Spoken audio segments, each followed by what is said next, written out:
속 얘기를 2009년부터 다문화센터에서 근무해 오시면서 사무국장 핵심 요직을 맡아오신 그 L 사무국장님을 만나서 이렇게 이제 그분이 내 경험과 그동안의 증언을 한번 좀 들어보도록 하겠습니다.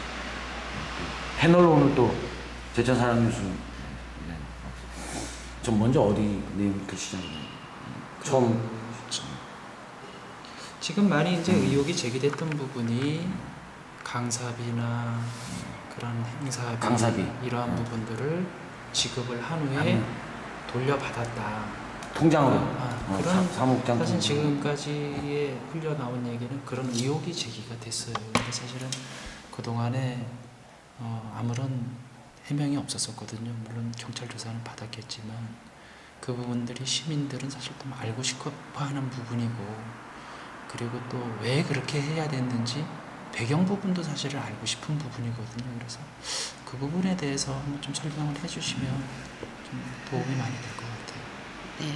그래서 제가 2009년 1월 1일부터 센터 종사자로 이제 신임 종사자로 들어갔고 2009년 3월 1일자로 사무국장으로 임명이 됐습니다.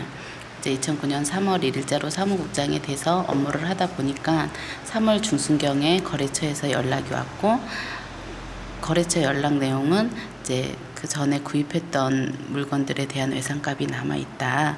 그래서 저는 인수받은 게 없어서 모른다고 답변을 한 다음에 센터장님께 보고를 해서 센터장님이 거래처를 다니시면서 이제 외상값을 이제 내역을 뽑아 오셨습니다.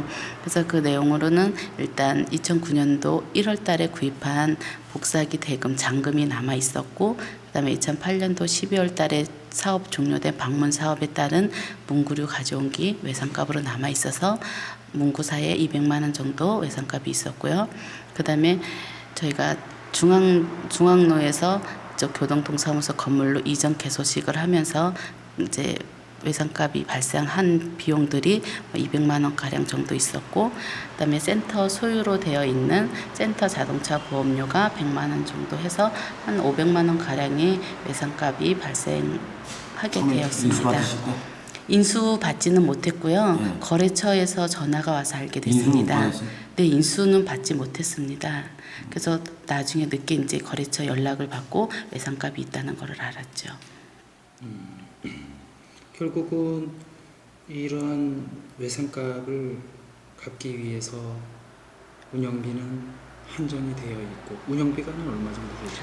운영비는 총 사업비의 10%이기 때문에 저희가 그 당시에 7천만 원 사업비를 받았고 운영비는 10% 700만 원이었습니다. 그 큰 건물을 운영을 하고 해야 되는데 700만 원 갖고 1년 동안 다 운영을 해야 된다. 건물비까지 들어가는 거예요? 전기세, 네, 수도세, 뭐 가스비 다 포함, 사무용품비, 출장비 다 포함해서 700만 원으로 해야 되는데 그거는 이제 딱 정해져 있었어요. 사업비의 10%만 운영비로 할 수 있게. 90%는 어디? 90% 이제 70%는 인건비였고 그다음에 2%는 자산취득비, 나머지는 사업비로 이제 센터가 운영이 됐습니다. 처음에 그 들어가실 때 월급제로 들어가신 거예요? 네, 저는 1월 1일자부터 해서 종사자로 들어가서 월급 120만 원을 받았습니다. 초봉 120으로. 네, 120. 네. 그리고 이제 그 지상파에서 그 보도된 바에 의하면 이제 핵심 부분이 이제 강사료 그 부분을 뭐 띄어가지고 몇 10%부터 뭐 이렇게 해서 네. 입금이 됐다는데 뭐 그 부분에 대해서 한번 또 입장 네, 그래서 저희가 이제 2009년도에 그 외상값이 발생이 되어서 센터장님께서 그러면 강사 선생님들한테 도움을 받아서 외상값을 갚자. 그래서 센터장님이 강사 선생님들한테 강사비를 이제 도움을 요청하라는 지시를 받고 제가 강사 선생님들한테 도움을 요청을 했고 또 도움을 이제 선생님들 도움을 받아서 강사비를 되돌려 받았어요. 근데 그 되돌려 받는 과정에 있어서 제가 이제 제 개인 통장을 사용한 거는 금액이 정확하게 남기기 위해서, 만약에 뭐 회사 통장은 또 없었어요? 네, 그때는 센터의 후원금 통장이 제가 알기로는 없었거든요. 아, 그래서 본인 통장을 네, 사용하시- 그래서 제 통장을 이용을 해서 강사 선생님들한테 이제 강사비로 돌려받고 거기에 딱 찍힌 금액으로 다시 센터장님한테 보고를 하고 그걸 가지고 외상값을 갚고 그렇게 하느냐고 제 통장에 강사비 돌려받는 건 있습니다. 원래 규정이 없는 거죠. 그냥 그렇죠. 이게 돌려받으면 인정을 안 하시는 되는데 센터장 아니 그 강사 선생님들에게 양해를 구했다. 네, 그러니까 뭐 일단은 부탁을 편하게 드렸죠. 그냥 예, 강사 선생님들한테 이제 선생님 이렇게 센터가 어려우니까 아니면 이주 여성을 위해서 사용할 수 있도록 좀 강사비 좀 이렇게 돌려주십시오. 그래서 선생님들이 이제 그러면 그렇게 하겠다고 해서 제가 제 통장 번호를 가르쳐 드렸고 선생님들을 그쪽으로 입금을 시켜 주셨고 그래서 그 금액으로 외상값을 갖고 나머지는 다시 강사 선생님한테 돌려주는 그런 과정이 있었습니다. 그럼 처음에는 이제 뭐 어떻게 보면 이제 마음은 순수한 방향인데 그죠? 어떻게 보면 이제 같이 외상값을 뭐 갚아야 갚자라는 순수한 마음이 근데 이제 선생님들께는 이제 선생님은 뭐 외상값이 있다라는 말씀은 사실 못 못 드렸어요. 했고. 네, 그냥 크게 드러내는 할 수 있는 그때는 예, 할 수가 없는 어쨌든 그래도 1년 운영비가 700인데 그 중에서 오자마자 3월 초에 갚아야 되는 외상값이 외상값이 500이 있었고 네. 운영비 대비해서 봤을 경우 상당히 큰 돈이에요. 어마어마한 금액이죠. 몇 년에 거쳐서 그렇지, 그 갚아야 되는. 할부식으로 갚아야 되는 상황인데. 그러면은 그 외상값이 있는 거에 대해서 내부적인 논의가 좀 있었나요? 어떻게 처리 방안을 내부적으로? 이제 외상값이 운영이- 발생됐을 때 아니요 외상값이 발생됐을 때 이제 센터장님이랑 논의를 했죠. 먼저 어떻게 할 건지 그래서 이제 센터장님께서 이제 여쭤보고 오신다고 예. 그래서 어떻게 처리할 건지 여쭤보고 오신다 그래서 뭐 그 다음 날인가 며칠 뒤인가 이제 이야기를 하셨어요. 그래서 일단은 우리 물건을 다 구입하고 센터가 운영되는데 들어간 비용들이니까 우리가 갚아야 된다. 그래서 이제 전 사무국장님이나 전 센터장님을 모셔놓고 한 번 정도 이야기를 하자 제가 건의를 했고 근데 어떻게 된 상황인지 그렇게는 하지 못하고 그냥 빚을 갚아야 되는 걸로 결론이 났었습니다. 그러니까 어차피 센터에서는 500만 원이면 작은 돈도 아니고 별도로 또 이 후원금이나 그 운영위원님들의 이런 회비 이런 것도 별도로 있었나요?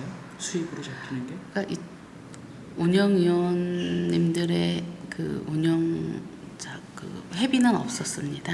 예, 한 번도 저는 거둔 적이 없었고 제게 뭐 금액이 온 적도 없었고 네, 그리고 뭐 후원금도 그 당시에는 뭐 없었어요. 있다고 해도 뭐 몇만 원 정도였겠죠. 그래서 이제 후원금이라고 이따하게 사용할 수 있는 금액은 전혀 없었습니다. 그러니까 보조금 외에 는 별도로 없었습니다. 운영비로 충당될 수 있는 할 수는 거는 없었어요. 네. 일부는 있겠지만 그렇게 큰 금액은 그쵸, 아니잖아요. 네, 예. 결국은 그 안에서 700만 원 안에서 다 그쵸. 건물 유지도 해야 되고 건물 이렇게 유지하고 되는 그쵸. 거죠. 운영을 해 그러니까 나가야 되는 그 과정에서 상황이죠. 돈이 많이 필요했던 거고 결국은 그러니까 그쵸. 그 사업비만으로 이제 꾸려 나가기도 버듯한데 이제 일단은 빚이 500이라는 게 넘어왔기 때문에 도저히 그 예산으로는 그렇다고 제가 월급을 다 들여서 그거를 갚을 수도 없는 그 해 지나가지고 그럼 이제 2011년이나 10년이라든가 11년 이렇게 가면서 네. 어떤 그 여건이 좋아지 그 다문화 어떤 그 지원이라든가 외부에 정부에서 일단 뭐 점점 좋아지고 네, 뭐 우수상도 2008년도에는 받으시고 그랬잖아요. 그래서 네, 저희가 2011년도에는 상위 5% 들어서 2012년도부터는 인력 한 명을 더 받는 저희 우수센터로 인정받기도 그럼 하고 뭐 지원금도 더 들어오고 그런 건 있나요? 네, 네.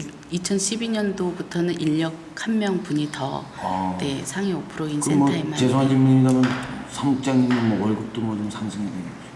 근데 그거는 전반적으로 이제 좀 전반적으로 운영 가이드북에 정해져 있는 선에서 가이드북을? 네, 거기에서 급여가 측정되는 거지 뭐 사업비가 그건 많아진다고 마찬가지죠. 해서 뭐 급여가 올라가거나 내려가거나 그러지는 그런 건 않는데.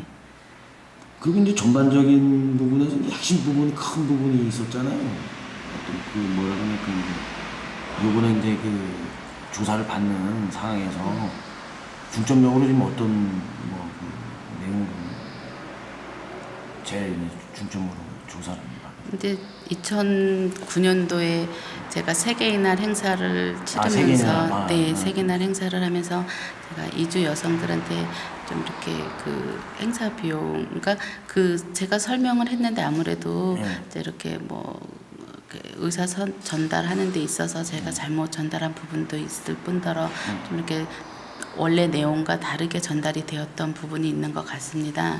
그래서 제가 음식 문화 공연이라고 해서 그 각 나라 음식 체험을 하는 사업 계획이 있었는데 그 부분에 있어서 8개국에 60만 원씩 이제 음식 할 수 있는 비용을 잡았었습니다. 그래서 그 음식 비용 60만 원을 가지고 이제 제가 장을 볼 수 있는 분은 장을 보시고 못 보시는 분은 현찰을 갖고 오시거나 통장으로 주시면 같이 장을 보러 갈 수 있다.